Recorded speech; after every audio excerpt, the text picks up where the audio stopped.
அவர் ஒரு மென்பொருள் பொறியாளர். ஒரு புதுமையான செயலியை உருவாக்கினார். அது வயதானவர்கள் தங்களுக்கு தெரிந்த பாரம்பரிய மருத்துவ முறைகள், கதைகள், நாட்டுப்புற பாடல்களை பதிவு செய்து வைப்பதற்கான தளம், பதிவேற்றி வைப்பதற்கான தளம். இளைஞர்கள் கேட்டார்கள், எல்லோரும் எதிர்காலத்தை பற்றி அதிநவீனமாக சிந்தித்துக் கொண்டிருக்கும் போது நீங்கள் மட்டும் ஏன் பழமையை சிந்திக்கிறீர்கள், பதிவு செய்கிறீர்கள்?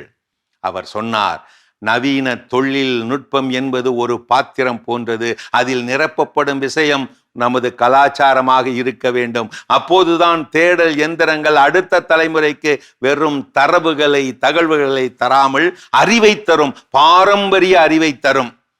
ஆம், புதிய தொழில்நுட்பமும் பழைய அறிவும் இணையும் இடமே ஒரு சமூகத்தின் சரி சமமான வளர்ச்சி.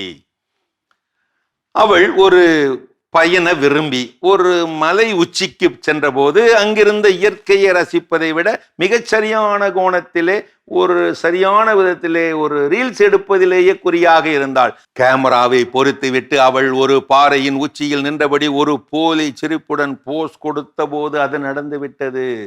கால் தடுக்கி இடறி படு பாதாளத்தில் அவள் விழப்போக பக்கத்தில் உள்ள பக்க வேர்களை சிக்கன் அவர் பற்றி கொள்ள அனாமத்தாக அப்படியே தொங்கிக் கொண்டிருந்தாள். ஹெல்ப் ஹெல்ப் என்று ஆங்கிலத்திலே கதறிக்கொண்டிருந்தாள். நல்ல வேளை இதை தூரத்தில் இருந்து பார்த்து விட்டார் அந்த வட்டார முதியவர் ஒருவர். ஓடி வந்து அவளுக்கு கை கொடுத்து தூக்கி காப்பாற்றி விட்டார்.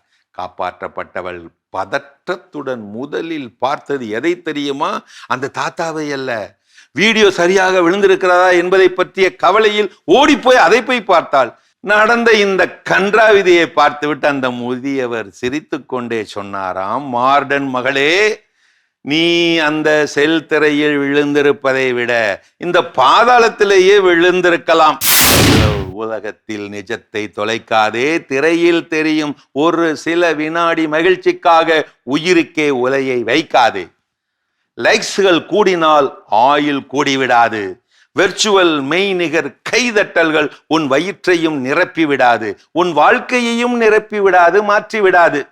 டிஜிட்டல் ஃபில்டர்களால் உன் முகத்தை வேண்டுமானாலும் மாற்றிக்கொள்ளலாம். ஆனால் வாழ்வின் போக்கை மாற்றிக்கொள்ள முடியுமோ?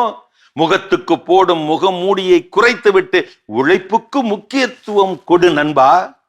ஸ்க்ரோல் செய்து கொண்டே இருப்பதால் உன் வாழ்க்கை வளரப்போவதில்லை. மற்றவர்களின் வாழ்க்கையை சாட் ரீல்ஸ்களில் பார்த்து பார்த்து ரசிப்பதிலேயே உன் வாழ்க்கை இருந்து விட்டால் உன்னுடைய வாழ்க்கையை யார் வாழ்வது?